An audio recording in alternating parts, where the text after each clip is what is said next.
have a short and sweet message that I want to get across that I know is going to be very valuable for you. Certainly, if someone had told me this many years ago, it would have made a very big difference. You've been seeing me talk about how, to steward money for good and besharam money. And for those of you who don't know what besharam money is, besharam in Gujarati means shameless, unshamed. And the reason I use this is that even though the elders sometimes used to use the term besharam, not in the best way, because they would tell you, how can you be so besharam? How can you be so shameless? It's really calling us to look at where you hold shame around money. Shame about money and guilt about money are two different things. And guilt can be a healthy emotion for you as a believer, as a Muslim, to experience. I mean, we need to keep our ego in check. We need to keep our nafs in check and ensure that you're not using money as a tool for the ego. But shame is an entirely different thing. Shame says, no, money is bad and I am bad. And it projects this entire identity onto money when money is just like sitting out there innocently, like just a tool and saying, bro, I have no power. You are the one who brings the power. So that question of how do I teach my children the value of money is something that I used to really worry about. And it's something that brought me to where I'm at now and brought me to speaking about besharam money. Because I'm going to show you through a very vulnerable personal experience how my overthinking and anxiety about money and worry about money and financial trauma, because all of that anxiety and worry came from financial trauma. And if that's not making sense to you entirely, that's okay. Just bear with me. All of that led to money actually ruining my relationships. And this is strange because we often hear in society that money ruins relationships, where people are chasing after money and pursuing money, or people use money as an oppressive tool or tool for control. I mean, this happens in our society all the time. It happens in our community where money is used as a tool for oppression, or money is used in evil ways, and that ends up ruining your relationships. Some of you on here have experienced what it's like at a parent or both parents that hustled so hard that they didn't have the time to be emotionally present to you or available to you. May Allah reward them. We only tend to think of it that way, but there's another dimension to this that I want to share with you. Every year, my Facebook feed will pop up this one memory of a picture many years back. My boys, my sons, were, I think Hamza, the elder one, was 5. The younger one, Yusuf, was 2 years younger. So he was about 2.5 going on 3. 2 little boys with their little straight cuts. You'll see in that picture is we are at the movies. I've taken them, I took them out. We said, let's have a treat. Let's go watch a movie. It was a movie that they wanted to watch, and we bought popcorn. And so I took this picture, and Hamza holding this big box of popcorn, and then Yusuf, who's smaller, he's looking up at Hamza, and he has this very straight, cute cut, mashallah, and his hands are empty. And if you look carefully at that picture, there's popcorn all over the floor. And here's the thing. When I look at that picture, as cute as they are, I have such a visceral reaction to this picture because I remember what really happened that day. I bought them this popcorn. I bought each of them that same big box, and I wanted to treat them. I wanted this to be special. And wouldn't you know it, of course, he's 3 years old. Yusuf, my younger one, drops the entire box of popcorn all over the floor. Like all of it, all of it is gone. Can you guess what my immediate reaction is? First of all, what would your reaction have been? Because I'm about to share what my reaction was, and it's probably going to surprise you because it does not paint me in a good light at all. Yes, exactly. Thank you for being honest, Afra. Afra said I would lose it. Guess what, Afra? Same. I absolutely lost it. Fatima saying I would have screamed at them. Same, Fatima. Same. And I'll tell you why. I'll tell you the mechanics of what was going on internally, because it's not that we're trying to be these evil, horrible mothers. Because really, it was a very fixable thing. If I look back on it very logically right now, I can see he's 3 years old. It was a big bag of popcorn. The chances of him dropping it were quite high. It dropped. Inna lillahi wa inna ilayhi raji'un. It was never meant for us to have that box of popcorn, right? I could have easily solved it and said, oh, sweetie, see shame and be careful next time or whatever. But he's also 3 years old. I could have used it as a teachable moment, and I could have just bought another box of popcorn and we would have moved on. But no, that's not what I did, because I had financial trauma. And that financial trauma meant that that loss of money, that amount of money that I paid on the popcorn, in my brain became so big, even though, subhanAllah, it was not going to break the bank. It was not going to break the bank, but in my brain, my nervous system became so dysregulated, and I had all these thoughts flooding in of child is wasting money and how will they ever know the value of money, and look at these children, they're so wasteful, and you try to do a nice thing for them and look what they did. All of this was flooding in. And you know what happens in that moment? When you have this financial trauma, I had this financial trauma and my nervous system became so dysregulated. I had such a big emotional reaction to something that was actually very small. Shaitan comes in and piggybacks off that. Shaitan actually now waswisas to you and eggs you on. You go, girl. You tell them, look at these spoiled little brats. You brought them out and look at them and they're not even being grateful. And they just threw the popcorn. That's your hard-earned money, girl. Who's gonna pay for that? It may seem like a small amount of money, but how are these children going to learn the value of money? You show them, mama. You tell them, right? And I got so entangled because there were almost like two parts of me in that moment. There was one part of me that was watching myself going, what the heck are you doing, Zaahida? Why are you so triggered about this? Why can't you just like deal with this thing logically and move on? And this is not even the time or the place to deal with it. These children are 3 and 5 years old. You can teach them the value. You can teach them about values with money without making this such a big deal.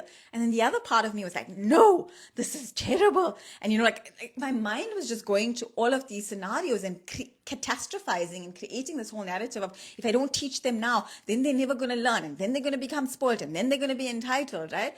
And this fear of money running out and never coming back and wastefulness and all of that, if I could go back to that past version of me, I would tell her, Zaahida, money is a renewable resource.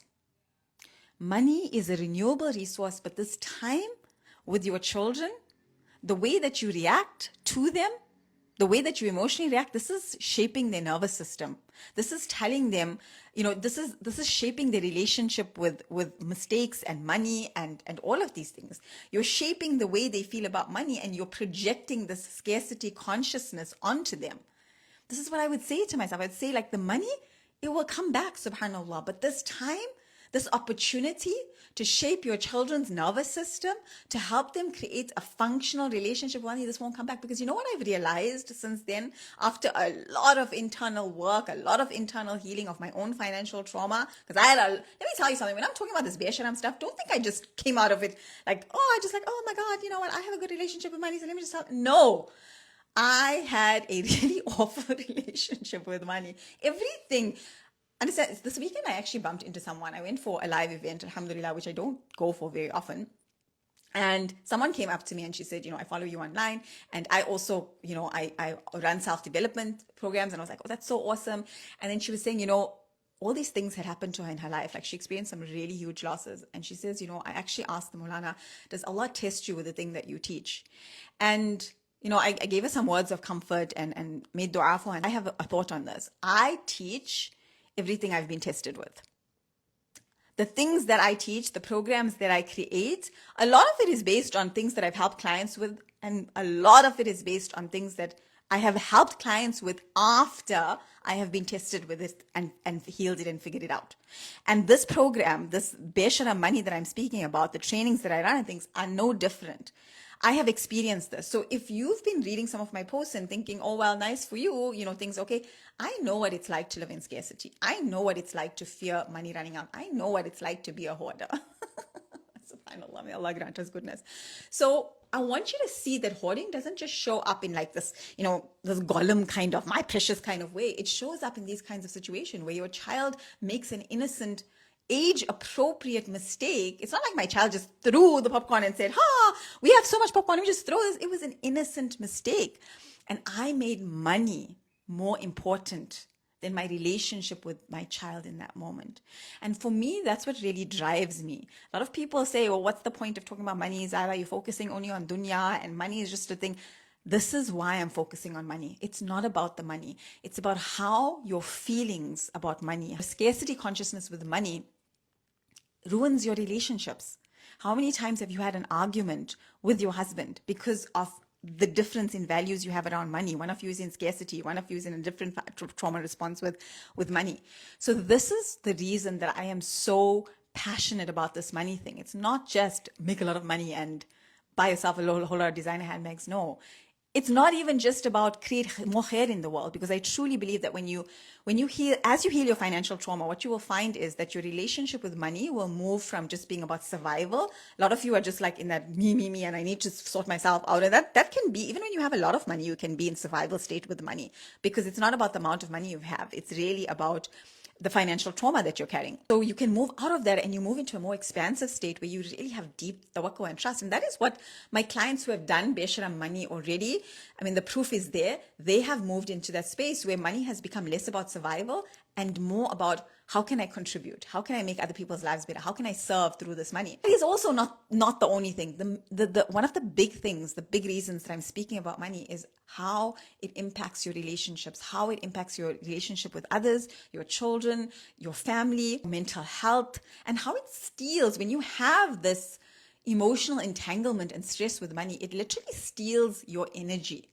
It steals your energy and stops you from experiencing life the way that you could. So money becomes your qibla. Money becomes the defining point of everything. Everything is centered on money. But this, and if he drops the pot, and then that, and instead of just moving through life and trusting that Allah subhanahu wa ta'ala will provide. And that is one of the tests of money, is that do we make money the focal point, that money is the razaq, or do we remember that Allah is the one who is sending through that, and money is just one of the many resources that He sends us. And that's one of the key things we look at in Beshara money, is that we look at money and your relationship with it and healing your financial trauma through very specific somatic tools that you will actually bring in your your money shame and your worry about money and your fear that money will run out and all these things that we carry, and you will alchemize it through those somatic tools into deep tawakkul, trust, and trust of Allah subhanahu wa ta'ala. And as you do that, there's a stacking effect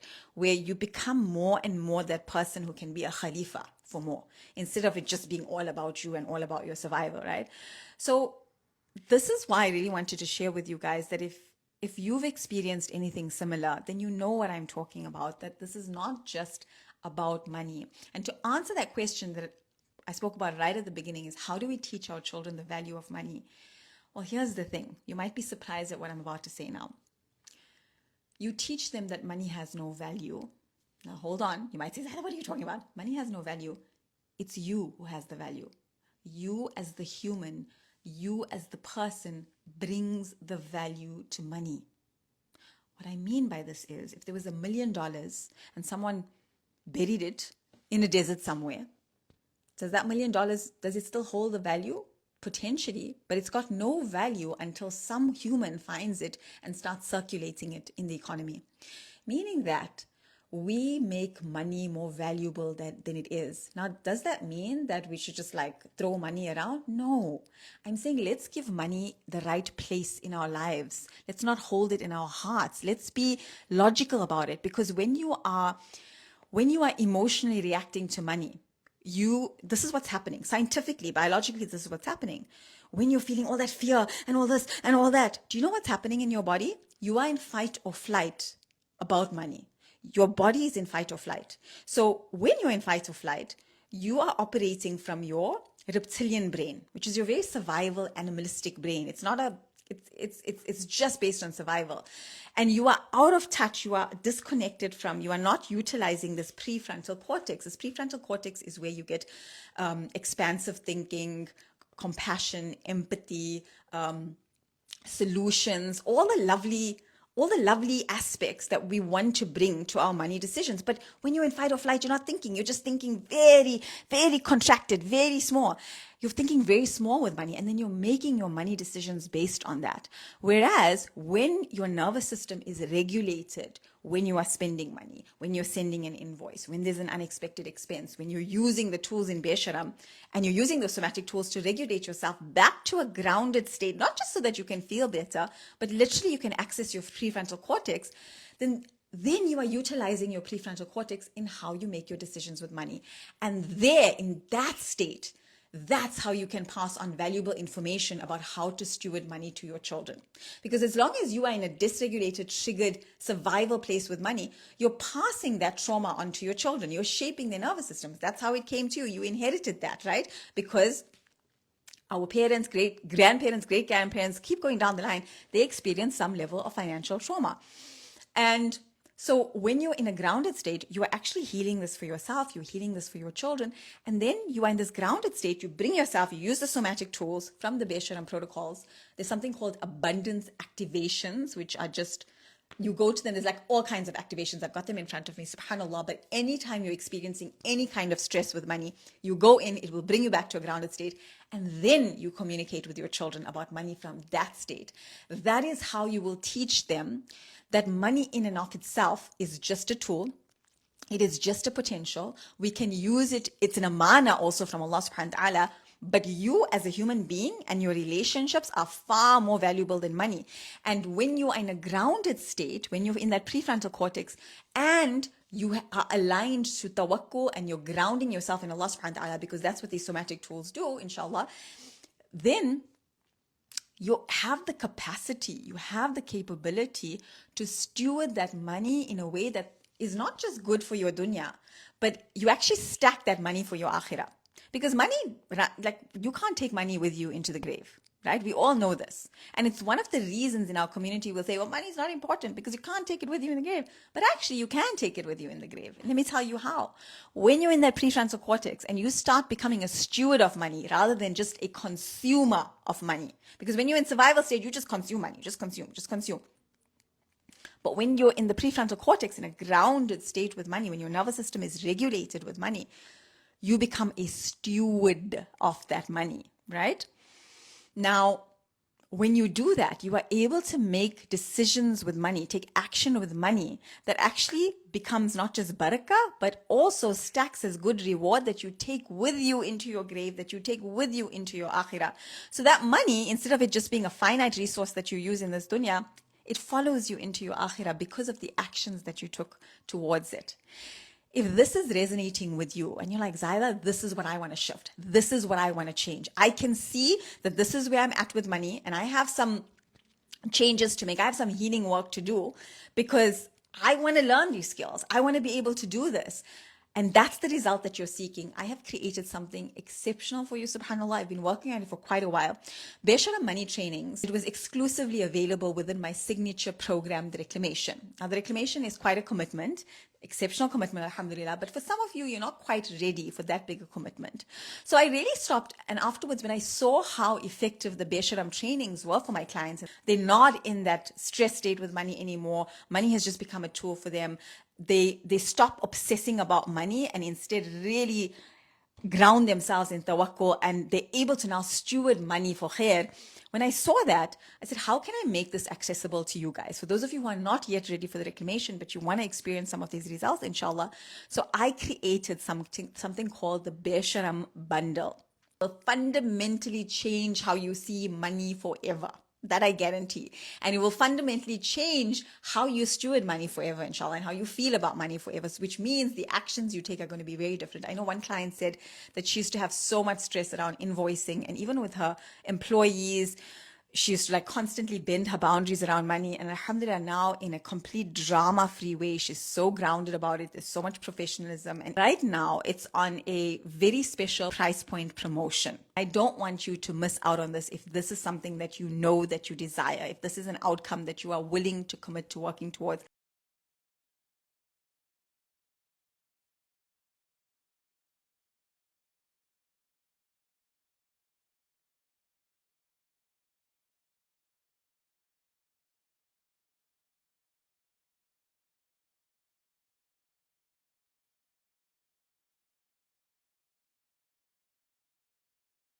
The Besharam Bundle is here to help you heal your financial trauma so that you can take bold action and grab the opportunities you've been holding back on. It's time to permanently rewire how your nervous system responds to the ups and downs in your bank account so that you can focus on what really matters, using money to build your akhirah mansion.